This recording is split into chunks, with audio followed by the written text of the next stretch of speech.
Good evening and welcome. We're going to wait just a few minutes to let other people come in as we've started the webinar. We'll be starting shortly.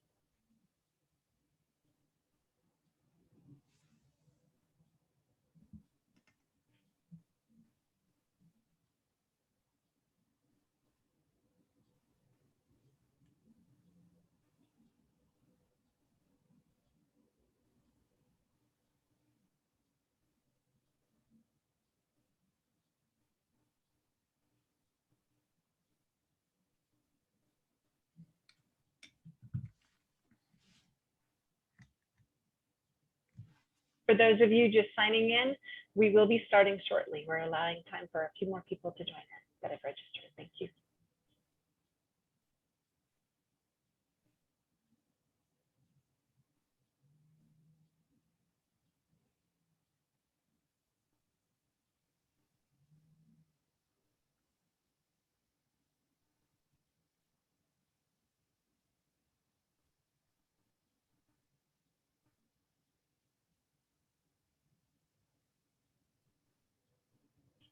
So as we allow for a few more folks to come in, I want to welcome you to Omega Wealth Management's webinar on long life planning and talking about Social Security tonight. Before I introduce our speaker, I would like to go over some housekeeping rules. You all are on mute, but please make sure that if for whatever reason your computer comes off mute, that you put yourself back on mute.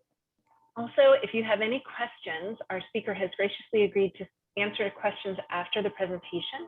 So please, during the presentation, write any questions you have in the Q&A box. Now there are two boxes at the bottom of your screen. One is chat, one says Q&A. If you'll use the Q&A, I'll be monitoring that and we'll have those questions answered by our speaker after the presentation.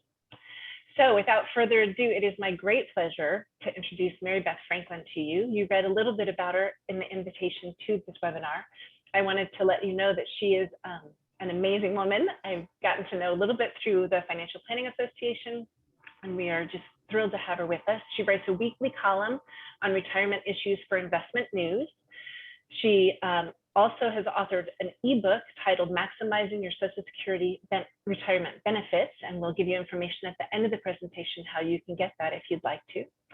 Previously, Mary Beth has served as the tax and retirement editor for Kiplinger's Personal Finance magazine and editor of Kiplinger's annual retirement planning guide.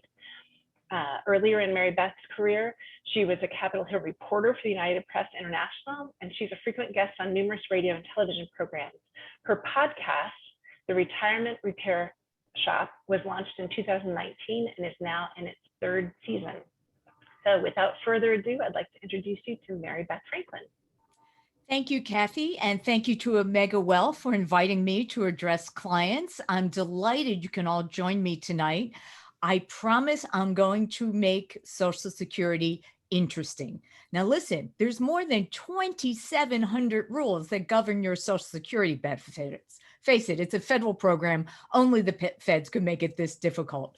But I'm not going to go through all of them. I'm just going to give you the highlights to show you how to maximize your Social Security benefits depending on your birth year, your marital status, and your retirement income needs.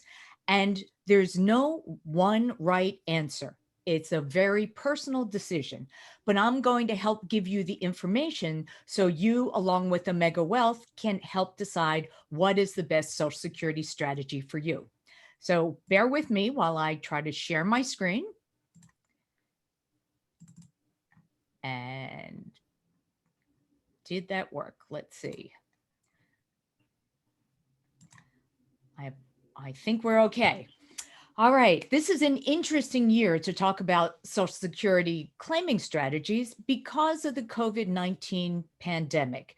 Certainly, all of our lives were changed over the past year or so.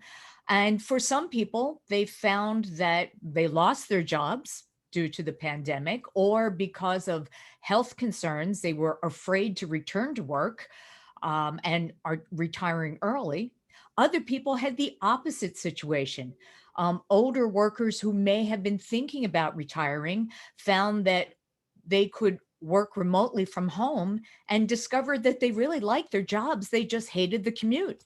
And without the commute, they could probably work a few more years. So, whatever your situation is, it could be that as a result of the COVID-19 pandemic, you may be rethinking when you want to retire and when you should claim Social Security benefits. So, we're going to go through a few scenarios to see if we can help you figure out what will work for you. And as Kathy mentioned, I'll be happy to answer any of your questions, but we're going to wait until the end of this presentation.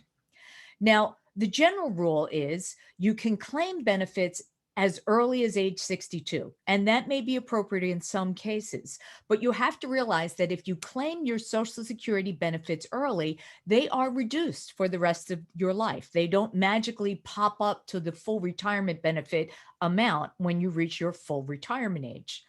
If you wait until your full retirement age, which is 66 or 67 or somewhere in between, depending on your birth year, well, then you can collect your full benefits even if you continue to work. Because people who claim Social Security benefits early and continue to have income from a job or self employment sometimes have to give some or all of those benefits back if they earn too much. That's called the earnings test. We'll discuss that in a few minutes, but that dreaded earnings test goes away when you reach your full retirement age, meaning you can claim your Social Security benefits and you can work as much as you like and it won't affect your Social Security benefits. But for those of you who are patient and willing to wait, there is a huge payoff. For every year you postpone claiming your Social Security benefits beyond your full retirement age up until age 70, you get an extra 8% per year. That means if your full retirement age is 66 and you wait until 70 to collect your benefits, your Social Security benefits will be 32% higher than they would have been at your full retirement age. The difference between collecting your benefits as soon as possible at age 62 versus waiting as long as possible up until age 70 would mean a 76% increase in your Social Security benefits for the rest of your life. That is huge. Now, there are certainly downsides to waiting to collect your benefits. If you choose to wait, it means you have less cash flow now, and you're going to have to figure out where else are you going to get money. For so many of those baby boomers who plan to keep working, problem solved. You have income from a job, you can probably afford to wait. Other people choose to retire early, but not claim their Social Security benefits until later. And many of those people start tapping their 401ks or IRAs in order to basically buy themselves a bigger Social Security benefit later. But if you do wait, particularly for single people, the disadvantage is what happens if you die before you collect your benefits? Well, I usually tell people you're dead. What do you care? For single peoples, it means if you die before collecting your benefits, that money simply goes back into the general Social Security pool. Nobody gets it because you do not have a surviving spouse. The other disadvantage is the longer you wait, the longer you have to live to make that decision worthwhile. That's known as the break even age. Essentially, the difference between waiting from 62 to 66, you have to live till about 78 years old to make that a wise decision. But that's well below the average life expectancy of about 85. Waiting from 62 to 70, well, you have to live till about 83 to make that a smart decision. Again, less than average life expectancy. And half of all Americans will live longer than that. My general rule of thumb is for married people, I generally suggest that one spouse wait till 70 if possible. And then the other spouse may want to go ahead and claim benefits early. But we'll get into those claiming decisions in a minute. So the whole point of this presentation tonight is for you to realize that how claiming age, when you initially claim your benefits, affects the amount you receive. And understand that if you claim benefits before your full retirement age and you continue to work, you may be temporarily forfeiting some or all of your Social Security benefits. And you'll also learn about some do-over options that if you claim benefits early and then change your mind, what you might be able to do to reverse that decision. Now, let's start with some basics. Who is eligible for Social Security? When you are in private sector generally, and in many cases, public workers, except those in about a dozen states, you earn up to 4 Social Security credits per year. You need a minimum of 40 credits, essentially 10 years of work, to be eligible for Social Security. If you have fewer than 40 credits, you can't collect Social Security unless you continue to work and get those 40 credits or be married to someone who is eligible for Social Security. But the amount, the 40 credits only makes you eligible for Social Security. The actual benefit amount is going to be based on your average lifetime earnings. And Social Security considers the top 35 years of earnings, regardless of when you earn them. The top 35 years of index earnings creates your basic average lifetime earnings. A formula is applied to that, and that is the basis for your Social Security benefit. But when you claim that benefit will determine how much you receive on a monthly basis.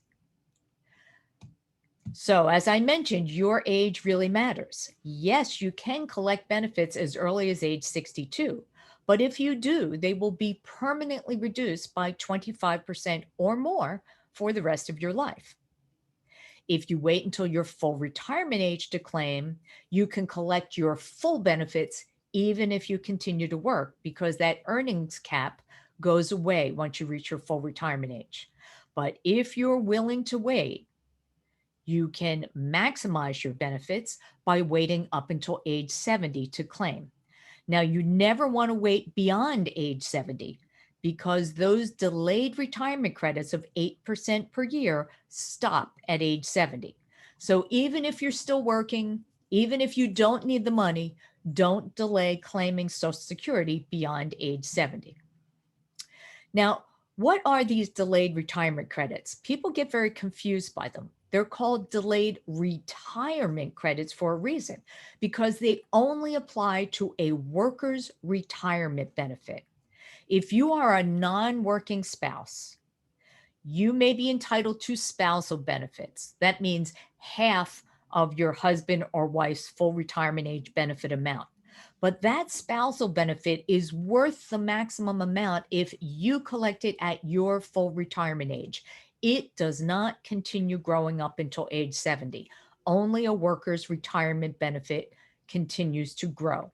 Same thing applies to survivor benefits once your spouse dies, or in some cases, your ex-spouse dies. A survivor benefit is worth its maximum amount when you claim it at your full retirement age. It doesn't pay to wait till age 70 because that survivor benefit is not going to get any bigger. So here illustrating the value of delaying. Let's assume your full retirement age is 66 and you are entitled to $2,000 a month in Social Security benefit at your full retirement age.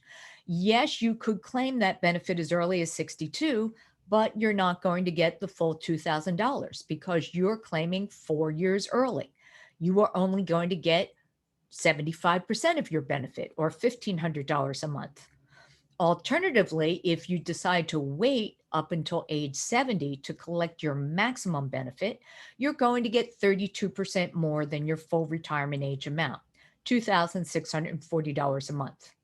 And the difference between claiming the smallest benefit as early as possible and the biggest benefit if you wait until age 70 is a 76% increase in your monthly benefit for the rest of your life. As a certified financial planner, there is no investment I can recommend to you that will guarantee to increase 76% over an 8-year period. But of course, you must be healthy enough and wealthy enough to delay. I say that delaying Social Security benefits is a bit like playing the lottery. You must be present to win. If for some reason you don't think you're going to make it till 70, well, then delay may not be the best decision for you. Now, I keep referring to the full retirement age as 66 because I'm a bit prejudiced. That's my full retirement age. I was born in 1954, which is the last birth year, which has 66 as a full retirement age. If you are younger than I am, look at this table and find your birth year, and you will see what your full retirement age is. And for those of you who were born in 1960 or later, your full retirement age is 67. And that actually is a backdoor benefit cut. Yes, you can still claim benefits as early as 62, but unlike me, you won't get a 25% reduction. You'll get a 30% reduction because you're claiming 5 years early. And yes, you can earn delayed retirement credits by waiting till 70, but you're not going to get a 32% increase because there's only 3 years between your full retirement age of 67 and 70. Many people will say to me, my full retirement age is 67. Should I wait until age 70 to claim? And my response is generally the same. I have no idea. It all depends on what interest rates are at the time. Because when you say, if I'm going to delay my benefits, you have to compare it to, well, what would happen if I just took my money at full retirement age and put it in a safe investment, essentially your bank account? Well, that safe investment is going to earn you less than 1% a year. And here the government is offering you 8% a year. For those people who are healthy enough and wealthy enough to delay, that delayed retirement credit is a smoking hot deal for people who are reaching full retirement age now.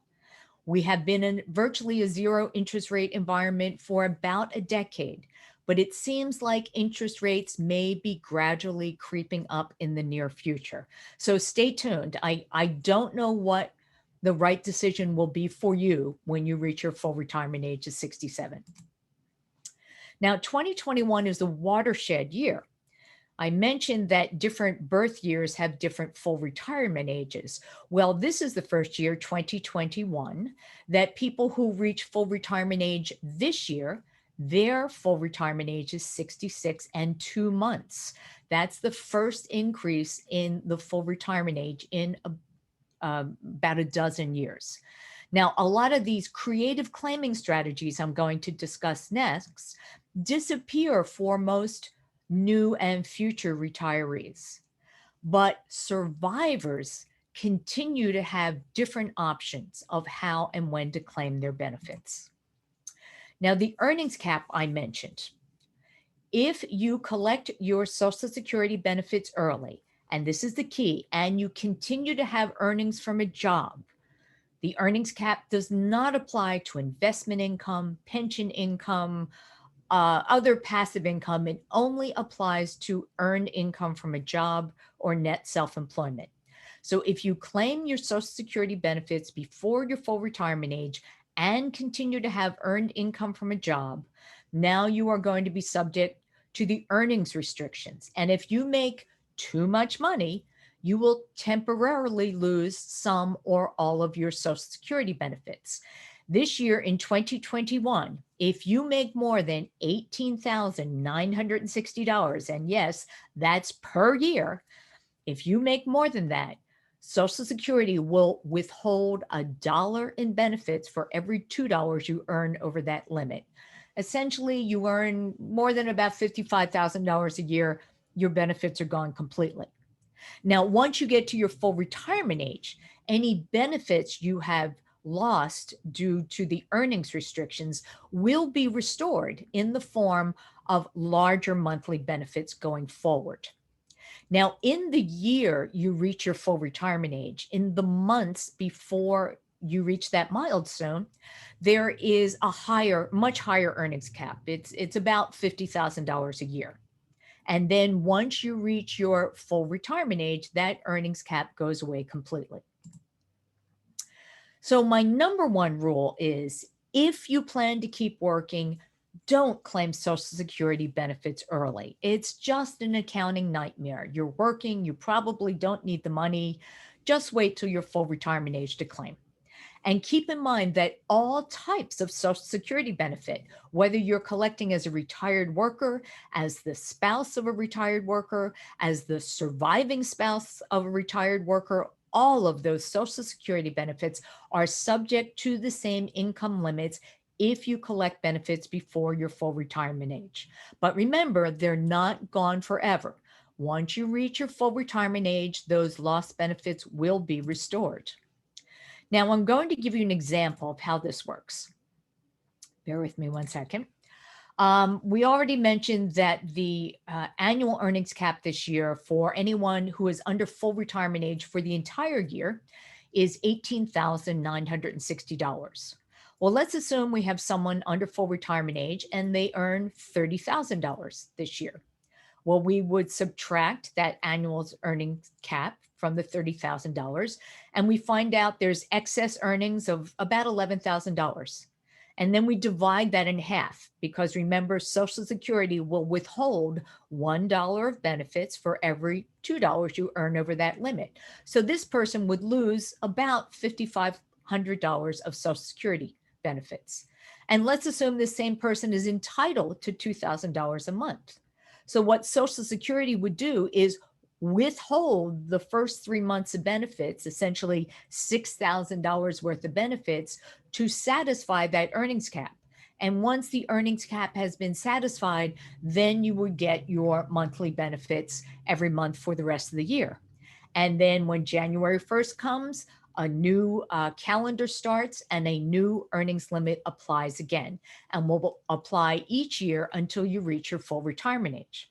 Well, earlier we talked about how so many people had to retire earlier than they thought due to the pandemic. And many of those people are retiring in mid-year after they have already earned more than the annual limits. Well, the good thing is there's an escape hatch that can be used generally for the first year of retirement. It basically says that even if you have earned more than the annual earnings cap when you retire and claim Social Security benefits, as long as you have little or no earned income for the rest of the year, you can still get your full Social Security benefit each month. And then in January, with the new year, once again, the annual earnings cap will start again. Now, let's talk about some strategies for married couples, because frankly, married couples have the most flexibility when it comes to claiming Social Security benefits. And you should really think of it as a household decision. How can we as a married couple maximize our Social Security benefits? Because if you have two people, they may each be entitled to their own retirement benefit. And when one spouse dies, the bigger benefit continues as the survivor benefit, and the smaller benefit goes away. A survivor benefit is worth up to 100% of what that deceased worker was collecting or was entitled to collect at time of death. So the best way for married couples to maximize their joint lifetime benefits is by having one spouse, preferably the one with the bigger Social Security benefit, wait up until age 70 to collect the biggest retirement benefit possible while both spouses are alive.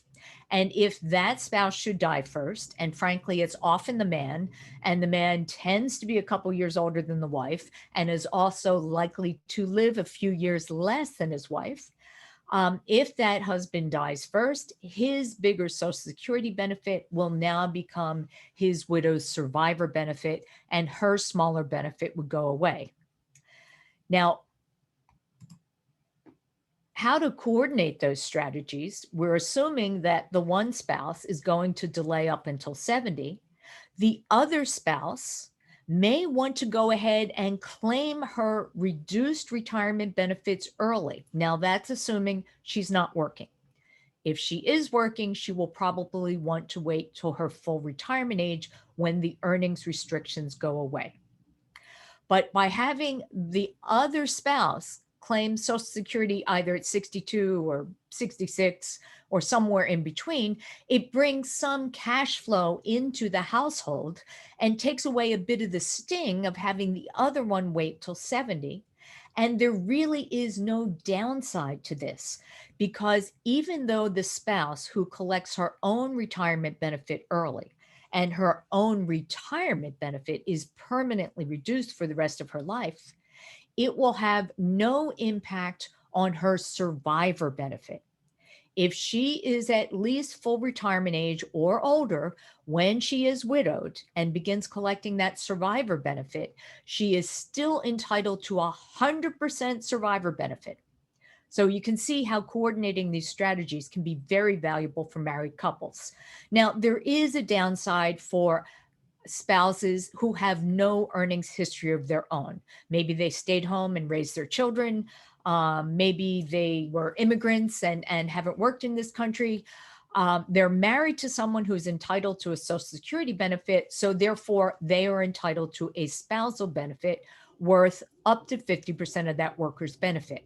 But if they have no Social Security benefit of their own, they have to wait for their husband or wife to claim the Social Security benefit in order to trigger a spousal benefit for them. So, in cases like this, for these married couples, it may not make sense for that spouse with the bigger Social Security benefit to wait up until age 70, because that also means the other spouse is going to have to wait that long to collect a spousal benefit. In that case, the main breadwinner may want to collect at full retirement age, thereby triggering a benefit for the spouse. And that's where you work with your financial advisor to figure out other sources of retirement income and survivor benefits to provide for the spouse that will be left behind. Because you know that the main worker, by claiming at 66 or 67, will be leaving a smaller survivor benefit than he or she would have if they waited till 70. Now, there are some people who are eligible for a special claiming option. Here is the key date. If you were born on or before January 1st, 1954, you have an additional option. Essentially, that means you will be turning 68 or older this year in 2021.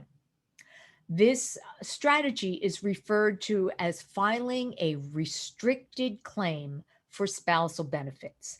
That means once you reach your full retirement age, and assuming your spouse has already claimed benefits, you can say to Social Security, don't pay me my Social Security benefits.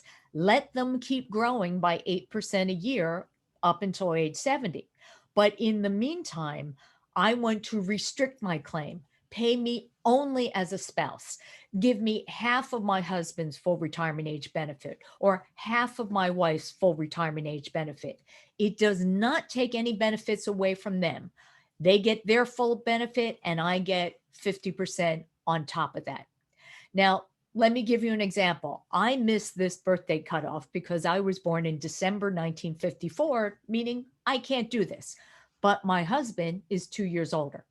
So when I reached my full retirement age in December of last year, I went ahead and claimed my Social Security benefit because that would trigger the spousal benefit for my husband. He then claimed half of my Social Security benefit.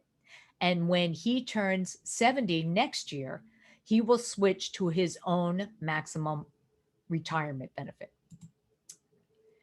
Uh, let's talk about how this would work. Let's see. Let's assume the husband's full retirement age benefit amount is $2,800 and the wife is $2,000.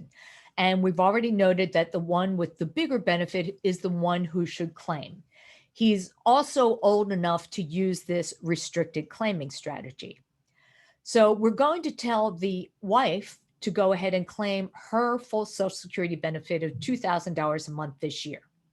And then the husband, because he was born before that January 1st, 1954 cutoff, will go ahead and file a restricted claim for spousal benefit and collect half of her benefit amount. That's $1,000 a month. And at 70, like my husband, he will switch to his maximum retirement benefit. Now, if the husband dies first, the wife is now going to step up to that much larger Social Security benefit worth over $3,600 a month, and her own smaller retirement benefit would disappear. By the way, these examples I'm giving you don't include the annual cost of living adjustment. So truly, by the time the husband dies, that benefit after years of annual cost of living increases probably would be much bigger. And that's the amount the wife would receive as her survivor benefit. Now, survivor benefits are worth up to 50% of the worker's benefit if you claim it at your full retirement age. You can claim it as early as 62, but it's worth less. As you can see in the middle column, if your full retirement age is 66 and you claim benefits at 62, your spousal amount is only worth 35% of your spouse's amount. For those people whose full retirement age is 67, it's worth even less, 32.5%. Now, if you have your own work benefit and it's bigger than the spousal amount, that's what you're going to get. But if your own earnings record would give you a smaller retirement benefit, Social Security will pay you that benefit first and then top it off with the excess spousal amount to bring your combined benefit total up to what your spousal benefit would be. Now, there are special rules for divorced spouses. And as I mentioned at the top of this webinar, there are about 2,700 rules that govern Social Security benefits.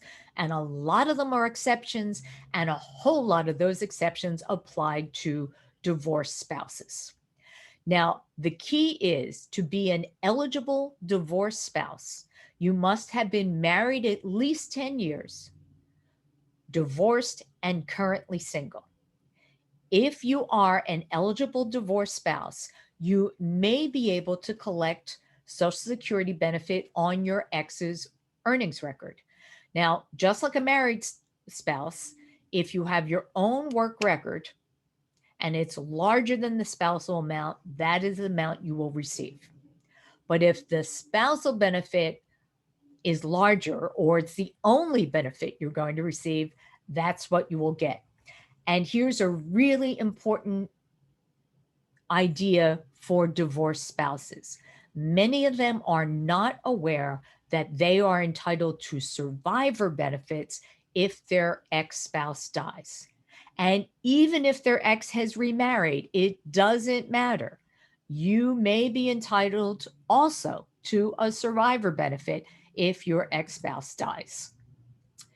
So the eligibility for divorced spouses, to recap, you must be married at least 10 years, divorced, and currently single to claim benefits on a living ex-spouse. To claim benefits, both you and your ex must be eligible for Social Security, meaning you both have to be at least 62 years old. If you're 62, but your ex is 55, well, you can't claim on that record because he's not eligible until he's 62.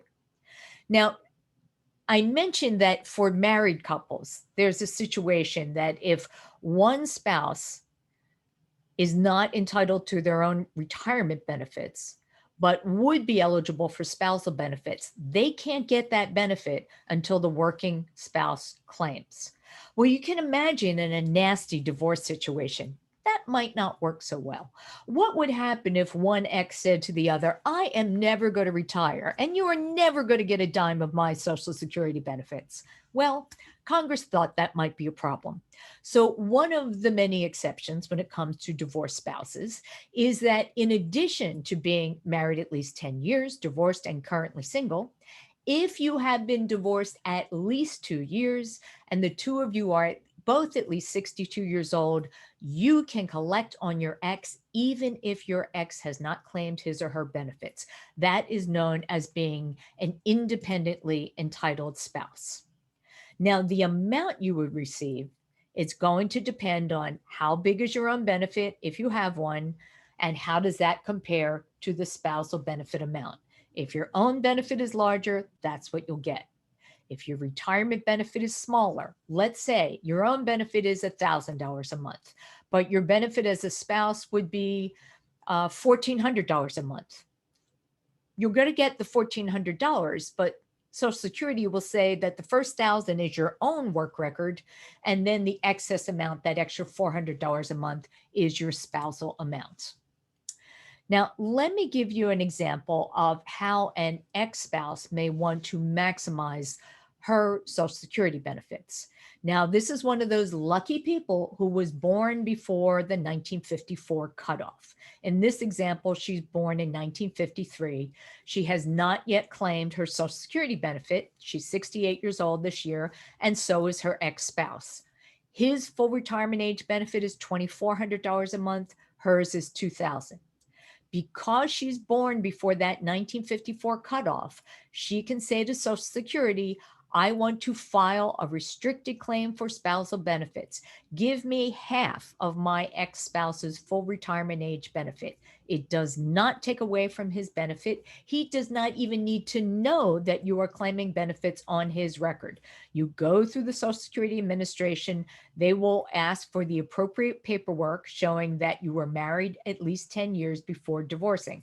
So here's the key to remember. There must be at least a decade between I do and I don't. If you are married 9 years, 11 months and change and get divorced, you will get squat. So make sure all your friends, girlfriends, and family members know that if your marriage is on shaky ground in years 8, 9, start stringing out that paperwork to make it to year 10, because the only dates that matter are the day you are married and the date of your final divorce decree. In this ex-spouse example, once this woman gets to age 70, she can switch to her maximum benefit, now worth $2,640 a month, thanks to 4 years of delayed retirement credits, and her spousal benefits will not reduce her ex-husband's benefits. Now, here's the key. Survivor benefits for ex-spouses, and so many divorced spouses go through life never collecting survivor benefits because they didn't know they could. Now, the rules are a little bit different for surviving ex-spouses. The same basic rules. Yes, you must be married at least 10 years and divorced. And here's an exception. If you wait until age 60 or later to remarry, you still can't collect spousal benefits on a living ex. But if your previous spouse dies, you may be able to collect survivor benefits even if you're married to somebody else. And remember, a spousal benefit while your spouse or ex-spouse is alive is worth up to 50% of his or her retirement benefit, while a survivor benefit is worth 100%. So yes, your ex is worth twice as much dead than alive, but a lot of you probably knew that anyway. Now, survivors can switch benefits. And when I say survivors in this case, I'm talking to widows and widowers who are married at the time of their spouse's death and eligible divorced spouses. Now, if you're entitled to a survivor benefit, and you are also entitled to a retirement benefit on your own work record, these are two separate pots of benefits. You may be able to collect one type of benefit first and switch to the other later, and you can do it in either order, whichever case benefits you the most. Now, let me give you two examples. Let's say you're a widow and you do not have a big benefit on your own work record, but you have something. You may want to collect your own retirement benefits as early as age 62. Yes, they're permanently reduced. But once you get to your full retirement age, you can then switch to your full survivor benefits, and that's the amount you will get for the rest of your life. In a different scenario, maybe we have a widow and his wife dies first, and he's entitled to a survivor benefit on her record, but his own retirement benefits are bigger. That widower may want to wait till his full retirement age. Let's say he's still working, and that way the earnings restriction goes away. And then he can collect survivor benefits at his full retirement age when they are worth the maximum amount. But in the meantime, his own retirement benefits continue growing by 8% a year. And at age 70, he can switch to his own maximum benefit. Now, survivor benefits are a little bit different in that they are available at an earlier age, as early as age 60, but they're reduced further. If I collected my survivor benefit at age 60, I wouldn't get 100% of what my late husband was entitled to. I would only get 71.5%. And you can see the amount of benefits I would receive increase each year until I get to my full retirement age. They do not continue to increase after my full retirement age. I have talked to many widows who unfortunately delayed collecting their survivor benefits until age 70 because they thought they would get bigger. They will not. Survivor benefits are worth the maximum amount at your full retirement age. What can singles do? Let's define singles. These are people who are never married or people who were married but were divorced before 10 years of marriage, and people who are not survivors. They're truly singles. Unfortunately, not a lot of claiming strategies available to them. There were once upon a time, but Congress has done away with a lot of those strategies. For a single person, your decision is your benefit will be based on your age at the time you claim it. Generally, I would say try to wait to your full retirement age, particularly if you're still working, to get 100% of your retirement benefits. Now, the question is it worth delaying your Social Security benefits up until age 70 if you're single? Well, certainly you would get a larger monthly benefit if you wait. And if that would make a substantial difference in your retirement income plan, that may be worthwhile. But there is that possibility that if you died before collecting your benefits, no one gets the survivor benefit. It just goes back into the Social Security pool. Unlike a married person who, if they died before they collect benefits, at least they know their surviving spouse is going to get it. Now, I mentioned some do-over strategies. There are a couple of them. If you change your mind within the first 12 months of first claiming benefits, you have the right to withdraw your application for Social Security benefits by filing Form 521. But there's a catch. You have to repay any benefits you have received, and then it wipes the slate clean as if you've never claimed Social Security. So at a later date, when you're older, you can collect a larger benefit. A lot of people don't like the idea of having to pay benefits back. If you're going to go that route, it makes sense to do it sooner rather than later when you have a smaller amount to repay. And if anyone's collecting on your record, maybe a spouse or maybe a minor dependent child, if you withdraw your application, you have to repay their benefits as well. That could get costly. But there's another option. Now you have to wait until at least your full retirement age or later, and you can suspend your benefits. You don't have to repay anything, but those benefits you have been receiving each month, they stop. Now, why would I want to do that? Because now the delayed retirement credit clock starts ticking and your benefits start increasing by 8% a year up until age 70. But when you choose to suspend your benefits, nobody, such as a spouse, can collect benefits on your record, and you can't collect benefits on anybody else's record. But once you get to 70, you get a much bigger benefit. There is one exception. If you suspend your benefits and you're divorced and your ex-spouse is collecting on your record, it will not affect the benefits of your ex-spouse. So here's an example of somebody who decides to suspend their benefits. Let's say we have a husband who is entitled to $2,000 a month at his full retirement age of 66. But he decides to go ahead and claim his benefits 4 years early at the earliest age of 62. So his benefits are permanently reduced. He doesn't get $2,000 a month. He gets 75% of that, or $1,500 a month. But at the time, it may not have occurred to him that if he collected a smaller benefit and he died first, That's condemning his widow to a smaller survivor benefit, because a survivor benefit is worth 100% of what that deceased worker was collecting or entitled to collect at time of death. If that deceased worker claimed his benefits early and were permanently reduced, the widow is going to get a smaller benefit. So here is someone who may want to suspend their benefits at the full retirement age. This means his monthly checks stop, but now they're starting to grow by 8% a year. So by age 70, he's earned 32% of delayed retirement credits. If we multiply his reduced benefit, his $1,500 a month, 75% of his full retirement age benefit, by 1.32, we come out to 99%.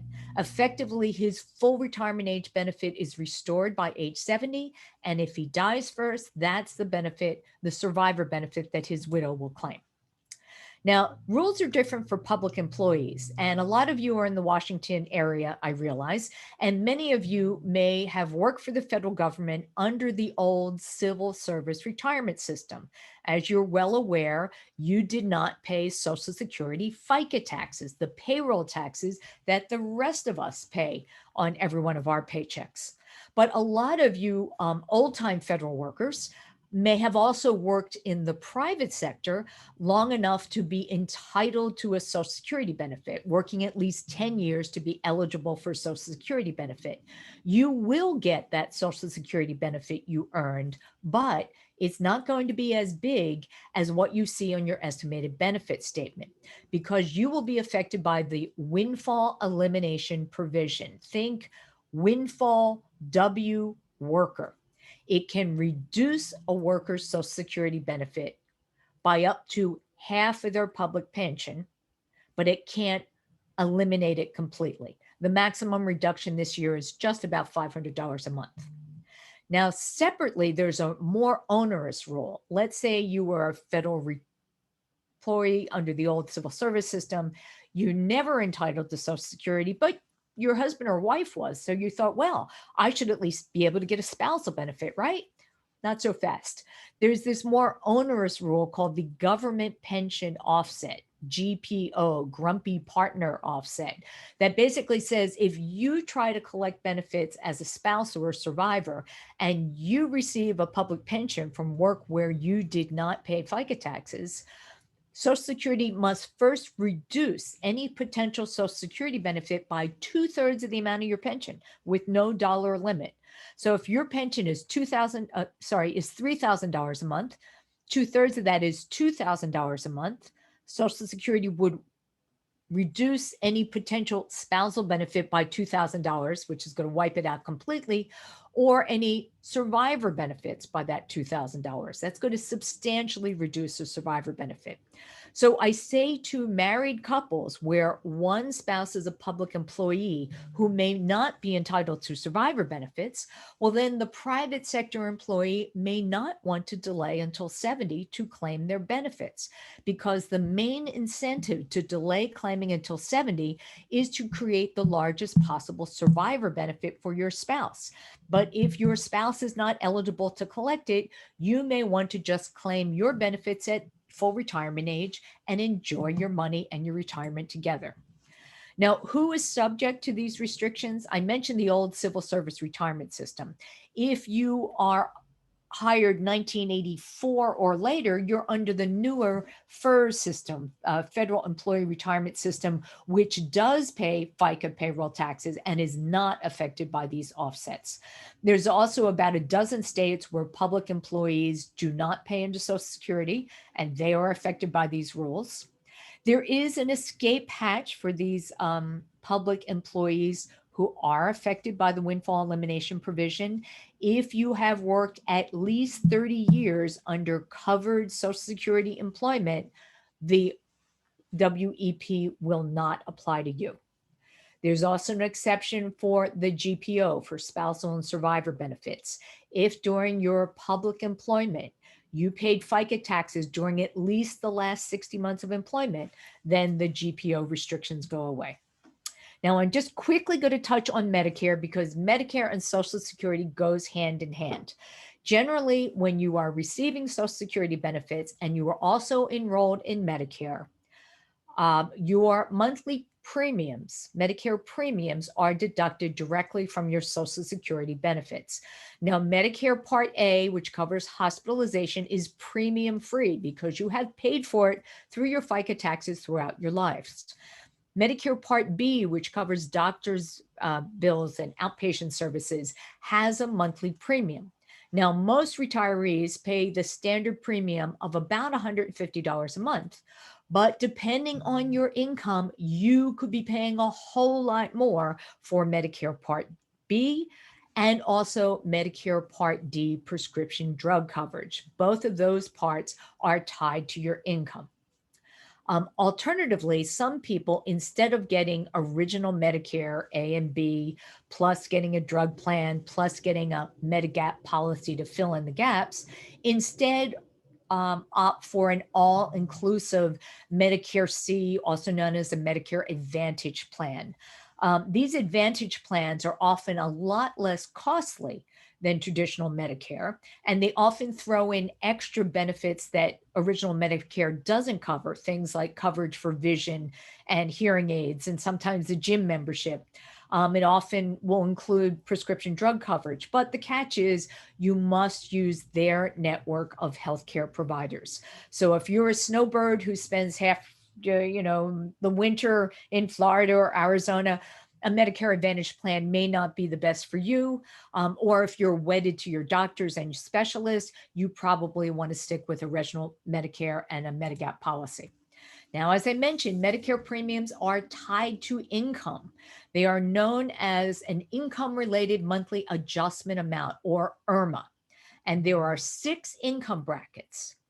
If you go just $1 over the upper limit of that bracket, you are bumped into the next bracket, and this can get really costly.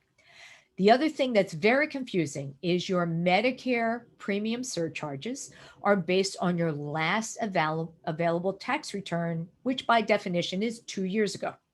So your IRMA surcharges for this year, 2021, would be based on your 2019 taxes that you filed last year in 2020. Here's an example of what those surcharges look like. If your modified adjusted gross income in 2019 was $88,000 or less and you're single, or $176,000 or less if you file a joint return, you're good, you pay the standard premium. But you go $1 over, $88,001, $176,001, you could be paying an extra $60 a month, and it marches up the income bracket so that highest income people may be paying more than $500 a month per person just for Medicare Part B. Plus, they are paying extra for Medicare Part D prescription drugs. Plus, they still need a Medigap policy. So they could be paying more than $15,000 a year as a married couple before they fill a prescription or see one doctor. That calls for some reasons to think about what we can do about it. Now, if you're affected by these surcharges, you will generally get a letter from Social Security, usually in the fall around Thanksgiving, that says, hey, good news, you made too much money and we're going to charge you more for Medicare.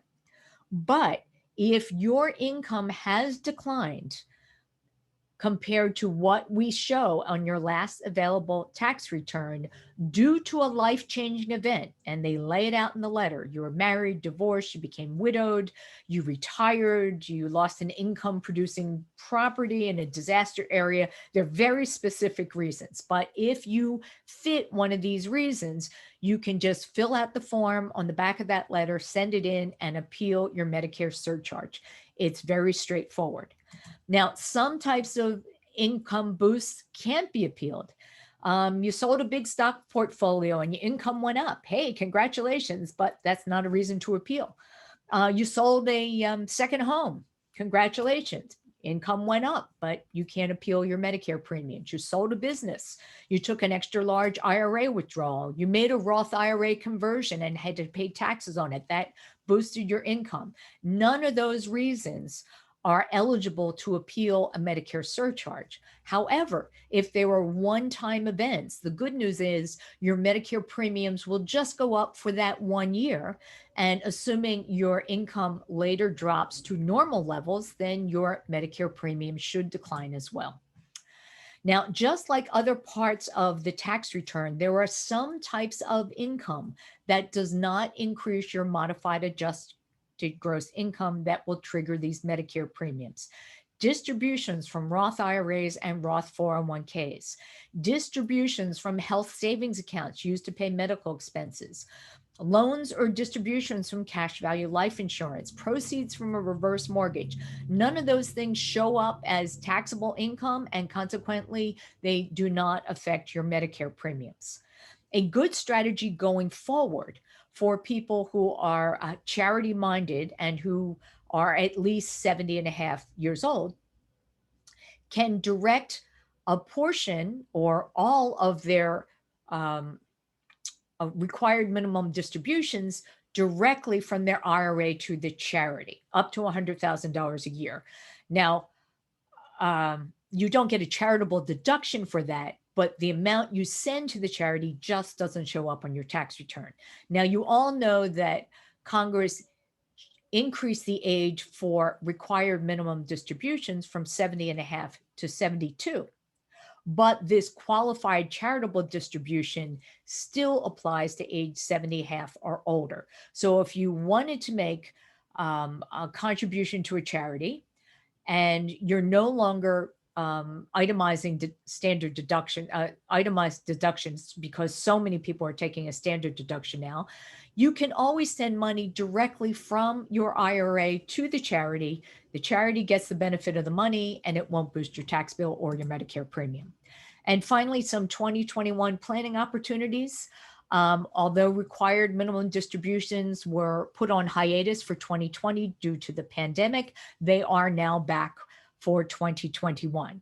However, they are now applying to people 72 and older.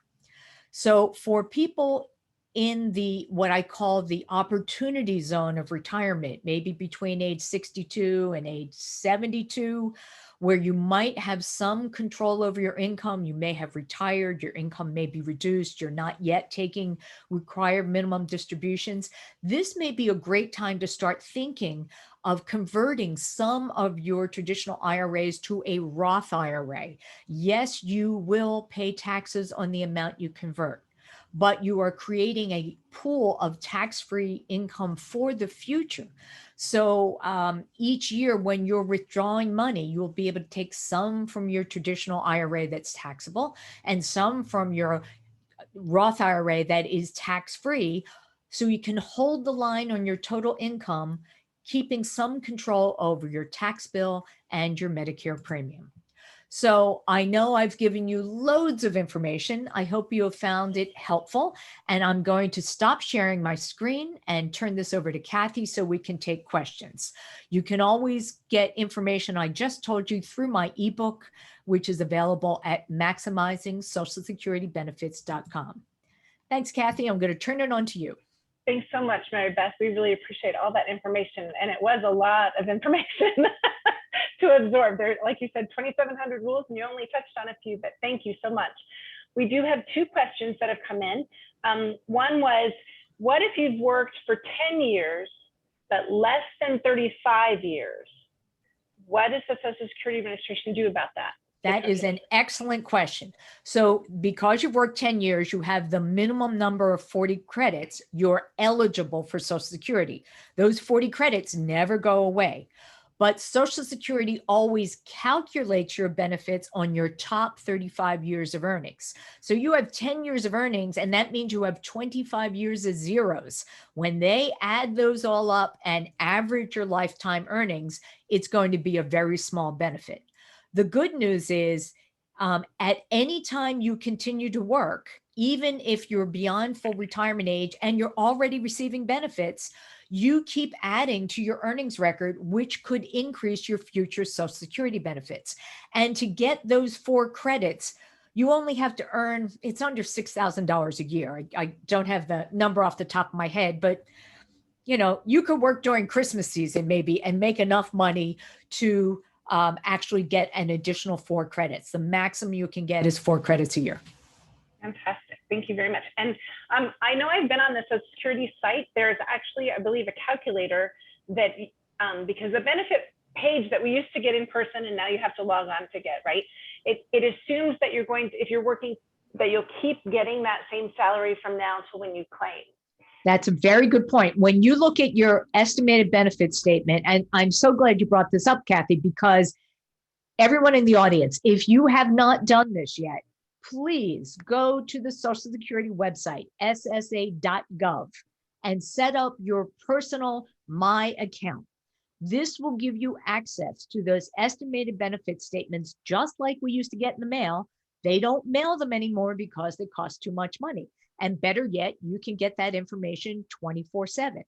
And when it will give you your estimated benefits, it will say age 62, the earliest eligibility age, your full retirement age, and age 70. But your estimated benefits at your full retirement age assumes that you continue working and earning at your current rate through your full retirement age. Now, some people may retire at 62, but not claim benefits till 66 or later. What happens to their benefits? Well, there is an excellent calculator on the Social Security website called the Retirement Estimator. It's right up there, right on the front page. Click on Retirement Estimator, and you could say, retire at 62, future earnings for the next 4 years, 0, 0, 0, 0, and it will help you figure out what impact that will have on your Social Security benefit.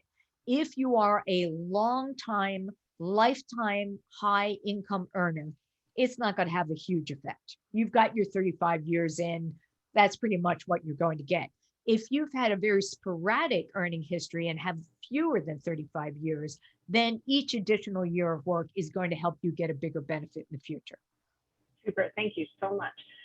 One last question. If you have an ex-spouse, is it better to take your Social Security benefit sooner than later if you are not working, especially since you may not get any Social Security if that ex dies before you start to collect? Well, again, it's going to depend on when you were born. If you're born before 1954, you are able to use this extra claiming option that says, I want to collect benefits only as a spouse and let my own benefits keep growing. If you're born after that date, you have no fancy claiming options. Whenever you claim your benefits, whether it's as early as possible at 62 or at your full retirement age or later, that's going to determine the amount you get. If your own retirement benefit is bigger than half of your ex's benefit, you're just going to get your own retirement benefit. If it's smaller, it's going to be topped off so that the combination is worth at least half of your ex's benefit. And keep in mind, regardless of when you're born, if your ex dies, you still may be entitled to survivor benefits, and you can choose to collect your own retirement benefits, then survivor, or vice versa. And this is where you want to work with your financial advisor to figure out what makes sense for you. Well, thanks for that plug, Mary Beth. We appreciate it. Well, thank you again for your time. If you have other questions, feel free, gang, to email them to us at Omega, and we'll see what we can do to answer them. And please check out Mary Beth's podcast as well as her ebook. So thank you. We hope you have a wonderful evening. Thank you, Kathy, and thanks to Lisa for extending this invitation. Bye. Bye-bye.